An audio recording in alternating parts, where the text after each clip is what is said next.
Next, we'll move to the second method, which is the pipe size based on pressure drop. So this is more accurate and rigorous method for doing the pipe sizing.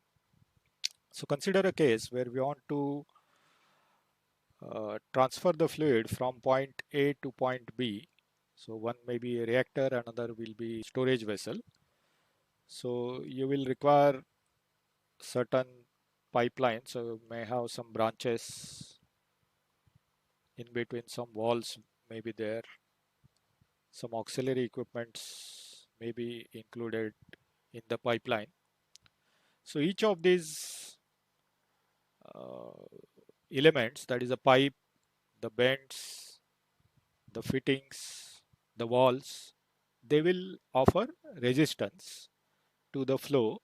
In order to overcome that resistance, you will require some kind of a pump or compressor which will drive the fluid from point A to point B.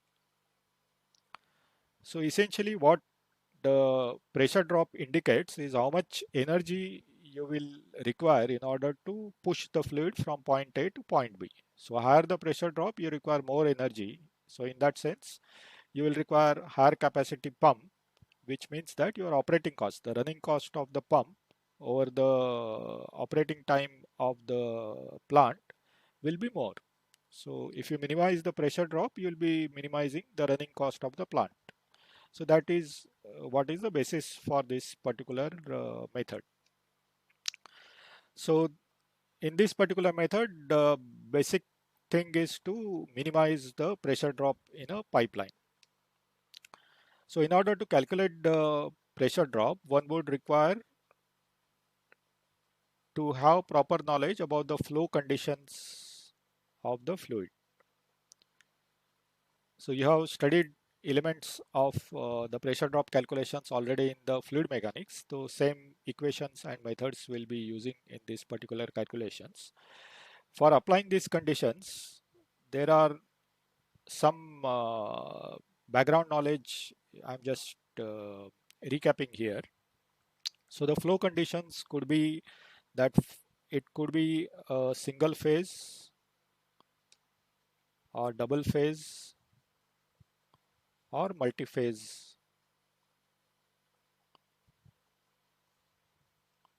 So you may have single phase like a water flowing, a double phase that is steam water mixture, or multi-phase that is steam, oil, water mixture flowing together. So as the number of phases increases, the calculation of pressure drop becomes more and more complex. So here in this case, we are considering a single phase flow for our calculations. The another aspect of the flow is the fluid may be running at single temperature, so it may be isothermal or it may not be isothermal. So the temperature of the fluid may not be same, so non-isothermal. So if the temperature is varying, the density of the fluid and other parameters, viscosity, they will change. As a result, the analysis will be more complex. So again, we are considering here the fluid properties are remaining constant from point A to point B. That makes the calculation simpler. We are just looking at the various parameters which make this particular calculations complex. And in this course, we are looking at the most simplest combination together. The third aspect of the flow conditions is that the fluid may be compressible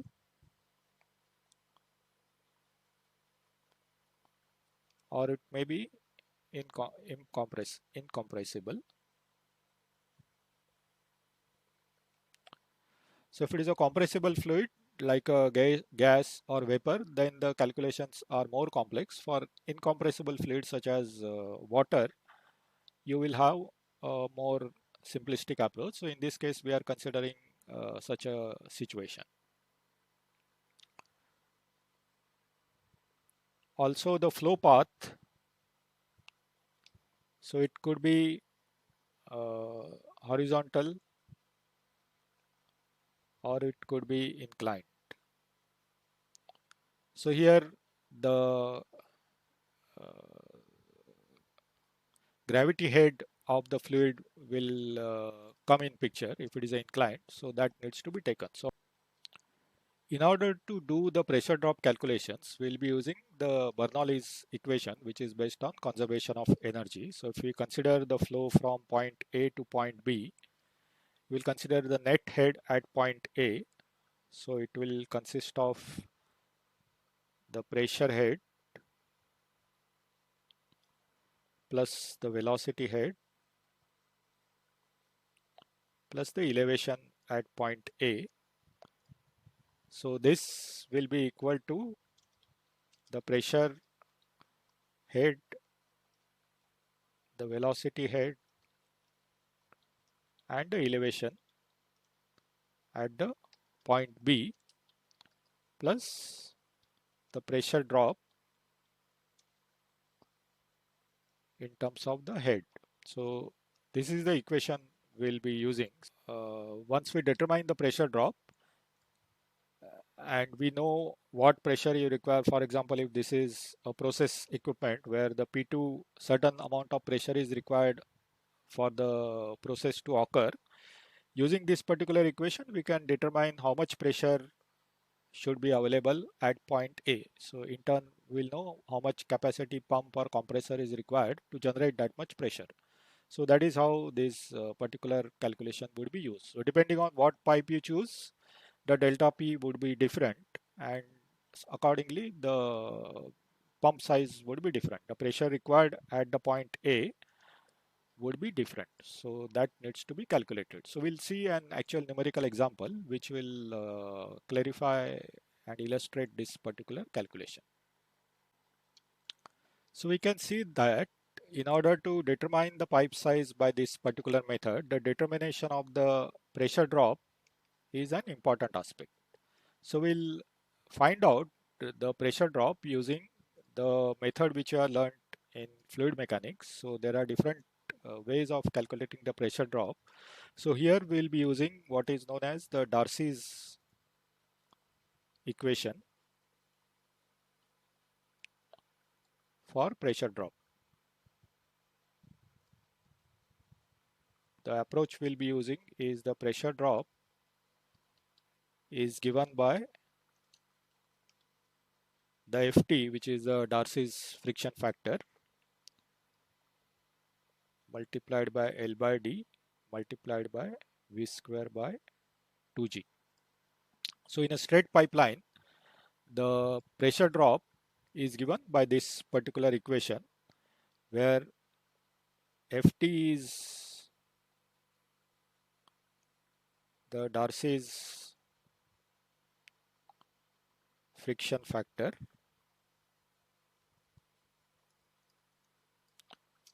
L is the length of pipe, D is the diameter of pipe,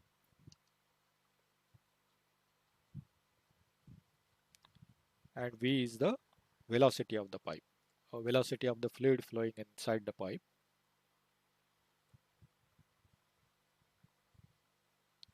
So in order to use this equation, one has to determine the friction factor. So for determining the friction factor inside a straight pipe, there are chart-based method as well as equation-based methods are available. The one which we'll be using in this course is equation-based method, and the equation which we are going to use is known as the Colebrook-White equation. So for determining the friction factor, we'll be using Colebrook-White equation.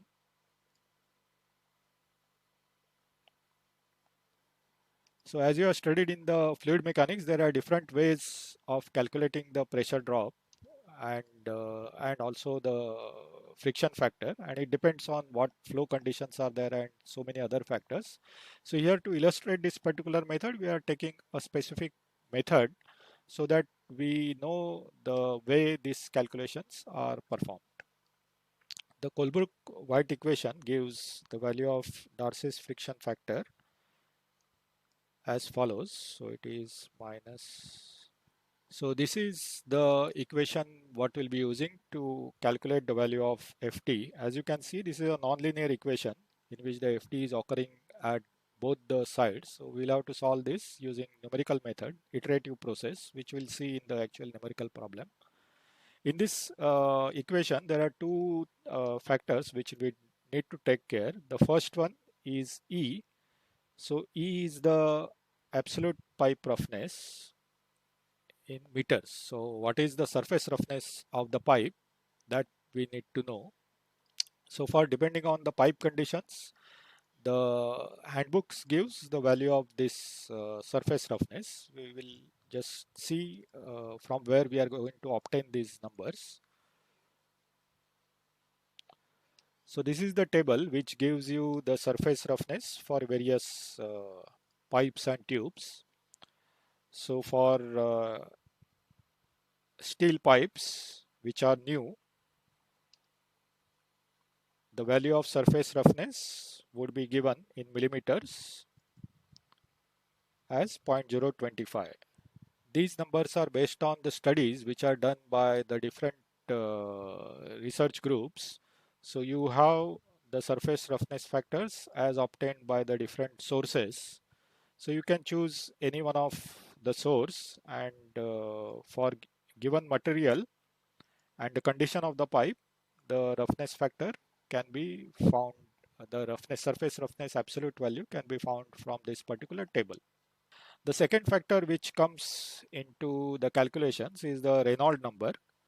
So the Reynolds number need to be considered in our calculation. So the Reynolds number would be given dV rho divided by mu, where d is the diameter of the pipe, v is the velocity, rho is the density of fluid, and mu is the dynamic viscosity. So based on the numbers, based on the value of Reynolds number and the surface roughness value, you can solve this equation iteratively to get the value of the Darcy's friction factor. And using Darcy's friction factor, one can calculate how much pressure drop is there inside a straight pipeline. So we can see that in order to determine the pipe size by this particular method, the determination of the pressure drop is an important aspect. So we'll find out the pressure drop using the method which you have learned in fluid mechanics. So there are different ways of calculating the pressure drop. So here we'll be using what is known as the Darcy's equation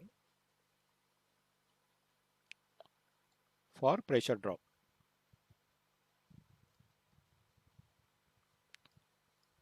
So there are many equations which are available for calculating the pressure drop. The approach we'll be using is the pressure drop is given by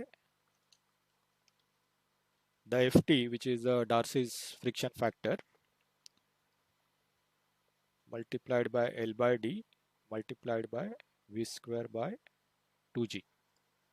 So in a straight pipeline, the pressure drop is given by this particular equation, where Ft is the Darcy's friction factor,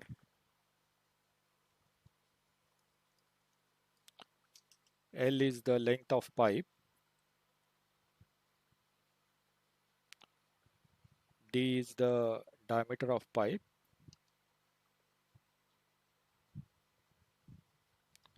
and V is the velocity of the pipe, or velocity of the fluid flowing inside the pipe.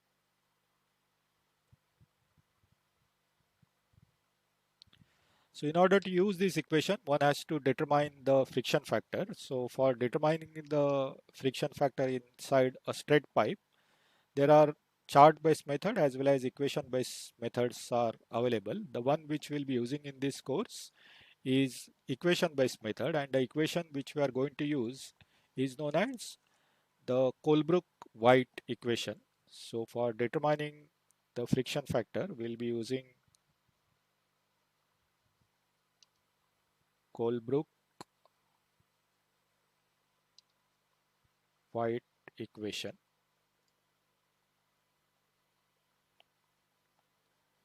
So as you have studied in the fluid mechanics, there are different ways of calculating the pressure drop and also the friction factor, and it depends on what flow conditions are there and so many other factors. So here to illustrate this particular method, we are taking a specific method so that we know the way these calculations are performed. The Colebrook-White equation gives the value of Darcy's friction factor as follows. So this is the equation what we'll be using to calculate the value of Ft. As you can see, this is a nonlinear equation in which the Ft is occurring at both the sides. So we'll have to solve this using numerical method, iterative process, which we'll see in the actual numerical problem. In this equation, there are two factors which we need to take care. The first one is E. So E is the absolute pipe roughness. So for depending on the pipe conditions, the handbooks gives the value of this surface roughness. We will just see from where we are going to obtain these numbers. So this is the table which gives you the surface roughness for various pipes and tubes. So for steel pipes which are new, the value of surface roughness would be given in millimeters as 0.025. These numbers are based on the studies which are done by the different research groups. So you have the surface roughness factors as obtained by the different sources. So you can choose any one of the source, and for given material and the condition of the pipe, the roughness factor can be found, the roughness surface roughness absolute value can be found from this particular table. The second factor which comes into the calculations is the Reynolds number. So the Reynolds number need to be considered in our calculation. So the Reynolds number would be given dV rho divided by mu, where d is the diameter of the pipe, v is the velocity, rho is the density of fluid, and mu is the dynamic viscosity of the fluid. So based on the numbers, based on the value of Reynolds number and the surface roughness value, you can solve this equation iteratively to get the value of the Darcy's friction factor. And using Darcy's friction factor, one can calculate how much pressure drop is there inside a straight pipeline.